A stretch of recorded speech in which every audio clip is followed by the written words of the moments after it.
Hi, I'm Dr. Mark, and I'm going to help you sing and perform more like the top artists around the world. I'm a professional voice teacher, performance coach, and opera stage director. I've helped thousands of singers around the world learn the techniques and methods that got the top singers to where they are. Let's talk about what makes Park Hyoshin's performance of Wildflower so awesome. Here we go.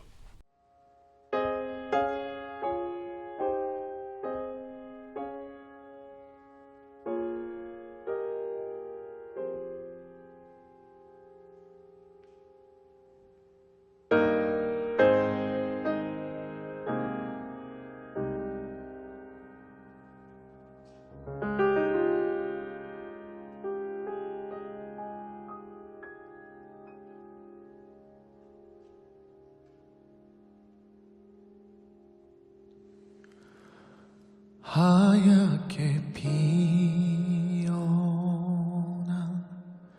얼음꽃 하나가 달가운 바람에 얼굴을 내밀어 Okay, two things to look for here. Number one, you'll notice the use of silence, both in the introduction of the piano and then right before he sings. That heightens our attention. It pulls us in. It really makes us listen hard for what's ever going to come next. If you're ever needing to really accent something or get the audience on the edge of their seat, silence is the way to do it. Silence builds tension. And the more tension there is, then when there's a release of tension, especially someone starting to sing is a release of tension, then we can really enjoy that moment, and it really sets up a great moment. So this is a really excellent example and use of silence as a powerful tool. The other thing I want to point out here is that with his voice, he's pulling the placement further back. It's tall and back, which is creating this warmth and richness. If you were to ask him, he'd probably feel it mostly resonating kind of the top of his head or in kind of the back of his mouth. Not much here in the front, not really in the sinuses like we advocate, especially as we start going through the middle and higher ranges.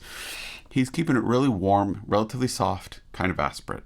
That gives us this soft beginning.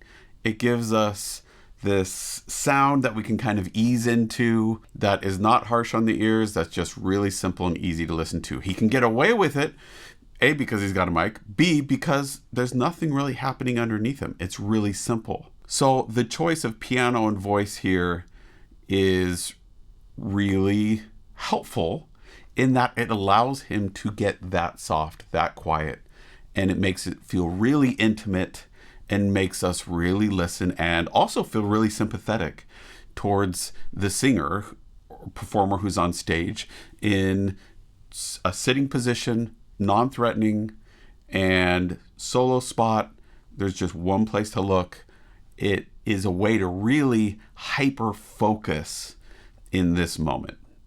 So brilliant work, both musically and visually, and really drawing our attention here at the start. 말 못했던 이름도 몰랐던 지나간 날들에 눈물이 흘러.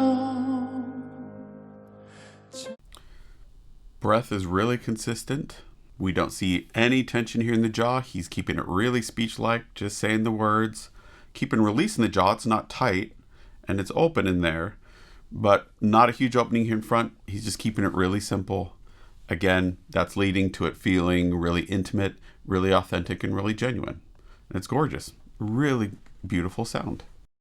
차가운 바람에 숨어 있다. 한 줄기 햇살에 몸 녹이다. Getting to the higher pitches, he's bringing that placement further forward. Can you hear it? More in the sinuses. Not nasally. I'm not sure that's always a term that I hear people throwing around. That's its own ball of wax, but he is pulling it forward, which is helping him ease into those higher registers in a way that doesn't feel jarring. 그렇게 너는 또 한 번 내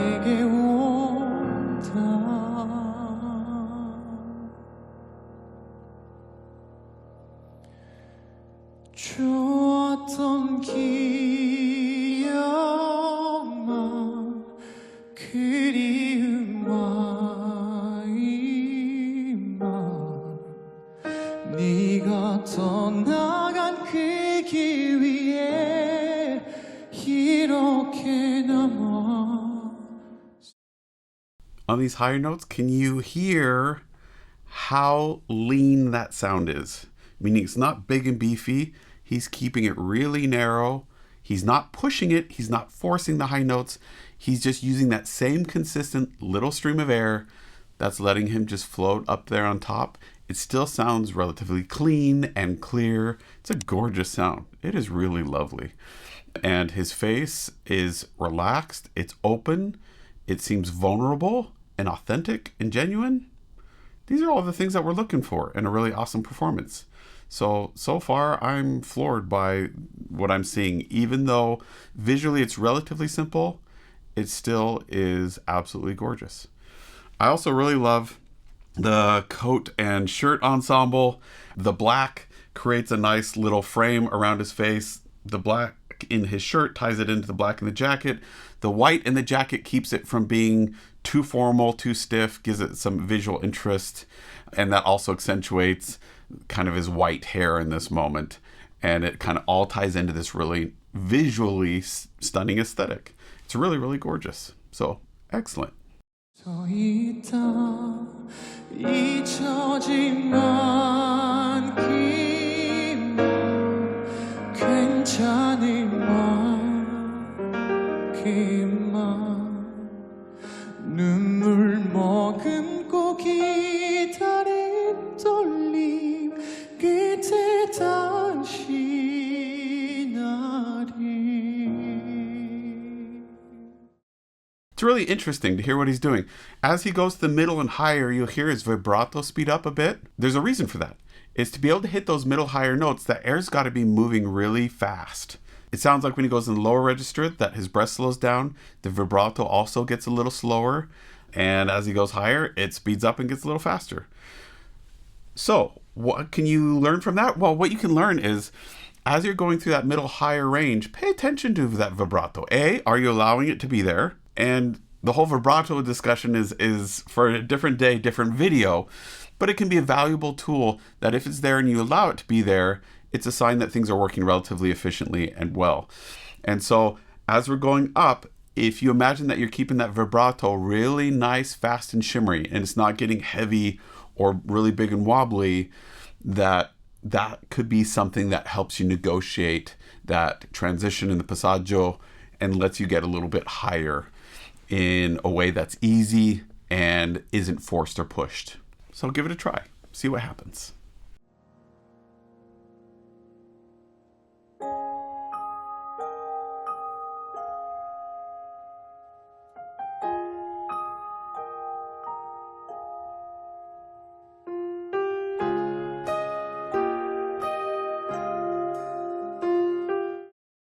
Do you notice, if you look at this audience, do you see any movement? No, they're like rocks. They're so still. They're so focused on what he's doing. Obviously, it's a gorgeous performance and he's showing a lot on his face, but it's also because both the piano as well as the performer are working together in a way where they are taking advantage of the stillness, the silence, to really build that tension and keeping things really easy, free, and flowing so it doesn't get uncomfortable. It's an easy tension. It's a tension that leaves us open to feeling and emotion and thought, right? And we're not seeing any tension here in his body and in his face. It's just open emotion. I also really love watching the pianist here. They are so expressive. You can see their whole body involved in what they're doing. From an audience standpoint, that can be really useful. It makes it so that the audience can see that this music and everyone involved in making it is connected to it emotionally and mentally. And that connection allows them to have the nuance in it that just keeps us so engaged. It's never stagnant. It's always going to and from somewhere, even if it's just in little teeny tiny subtle increments. And that's what's happening here. The timing feels like it's balanced on a razor's edge, where if they just stretched it a little too long or a little too far, that they lose us. But because they stretch it right to the edge, it just makes it so thrilling. Love it. 두 눈을 감는다 어리고 작았던 나의 맘에 눈부시게 빛나던 추억 속에 그렇게 너를 또 한 번 불러본다.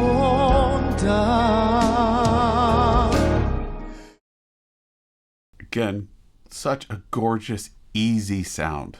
Oh, so beautiful. Love it. For those of you who get annoyed at me stopping regularly, I would be annoyed at me here too. Realize I've got to do it and stop at least every 30 seconds, if not a little bit more, because otherwise all the search engine things get angry and mad at me, and so we don't want that. So what I would encourage you to do is, once we're done here, go back and watch the original video again all the way through and just let yourself absorb it all in, really appreciating the entire effect of the piece here, because it really is a gorgeous, gorgeous performance. One thing that I want to point out here as well is, if you aren't emotionally engaged with the song, if you aren't completely in the moment of this song, then you'll never get that level of genuineness, authenticity that the audience is so hungry for. Another way to think about it is, the audience will return whatever investment you put into the song. So if your investment is purely technical, that's what they'll get out of it, and that's what they'll give back, just very technical responses. If you put just emotional into it, then they will give you that back. They'll have an emotional reaction. Here, what I'm hearing is, I'm hearing a really gorgeous balance of really consistent technique with a lot of emotional investment as well. And that just makes it absolutely thrilling to listen to and to watch. I mean, absolutely beautiful. And we can also hear, and it lets us believe that he really means what he's saying, when we hear all the nuance with the words and with how he's using his voice, the slight changes in color. That comes because there are real thoughts and emotions connected to this for him. It's not just singing a pretty song. It's something that means something to him. And so as you're learning a song, what does this mean for you? It means you have to find something about the song, even if you don't like it. You're a teacher assigned it to you, or you have to sing it for someone's wedding or whatever, and you hate it. You still have to find something that lets you connect with that song. Thoughts, memories, sounds, senses, anything you can that lets you really tap into the emotion of what the music is communicating and the text requires you to say. And if you'll do that, you'll find that it's always worth the effort. It gives it back to you. You learn, you feel, you connect in a way that the audience will appreciate, and you as the artist will feel invigorated by as well. So that type of connection is what I'm seeing here. Really beautiful.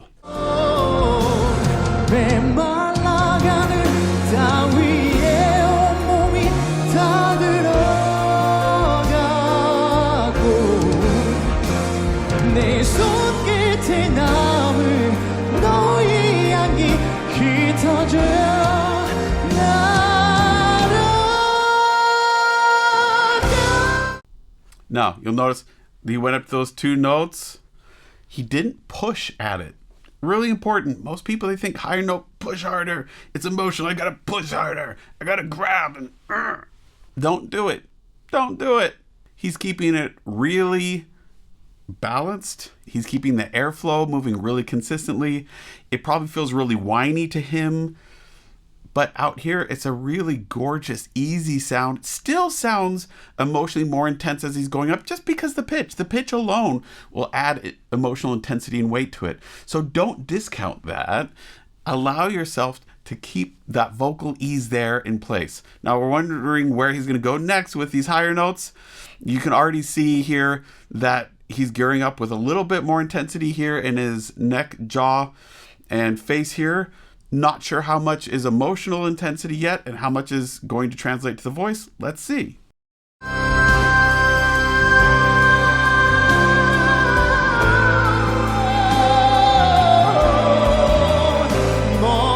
You keeps it really, really narrow and focused. That breath flow so consistent all the way down. The placement stays consistent all the way down. And it's just gorgeous. He gets to the bottom. He lets this oropharynx collapse a little bit, or at least shift more towards an place, which gives us a little more warmth in it. But he does it really gradually so we don't have an abrupt shift and drop at the bottom. He still keeps it open enough so that it stays fluid and stays consistent and beautiful. So lovely. 너의 손을 붙잡지 못해 아프다 살아갈 만큼만 미워했던 만큼만 먼 날 너를 데려다 줄게 봄이 오면 그날에. Okay, so that tension I'm seeing, to me, as reading more emotional tension than vocally. I'm not really hearing it creep into his voice. Maybe here and there, which gives it some, some interesting sounds and colors in there, especially at the beginning and ending of those phrases. But it's really, really gorgeous, right? The other thing that I want to point out here is that you'll notice until we get to this more intense moment, right? He gets that highest note there. His hands are staying relatively passive, not doing a lot. Then in this most intense moment, it comes out and he starts using his hands. Does that mean the beginning moments were not true? No. What we're seeing here is a natural progression of how emotion influences our body. In general, the more emotional we feel, the further down our body it travels. So we see emotion first in the eyes, then the face, then the neck turns and the shoulders get involved, then the torso turns and gets involved, then the stomach and hips and legs, and then finally we walk. So when you're limited in space, the key is not try to do exactly everything you would do if you had a huge stage to walk all over. No. The key is to realize that the most important thing to be going on is going on here in your face and your eyes. And that the less you can move, say you're in a chair and you're not going to be walking anywhere, then you want to save the lowest place down that can move for the most intense moment. You don't want to spend that right at the very start because then you won't have anything left for the intense moment. So this is a really brilliant tactic that's being used to be able to really express this most intense moment with the resources allowed in this particular moment. If he got up, stood up, it's not going to work in this moment, right? That's not a resource that's available to him in this moment. Hands are, and so he's using them to the greatest effect. So what can you learn? Think, well, within the realm of what I'm performing and where I'm performing and the scope of what I can do, what is the biggest action I can take? And where is the biggest moment in the song? Because those should line up. Then everything else should be tailored to that so that that means something and that it is the biggest musical and physical moment at the same time and that you don't have other moments competing with it. Gorgeous.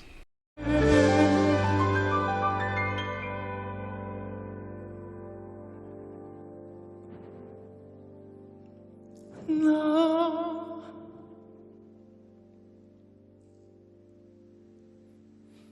beauty love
감사합니다.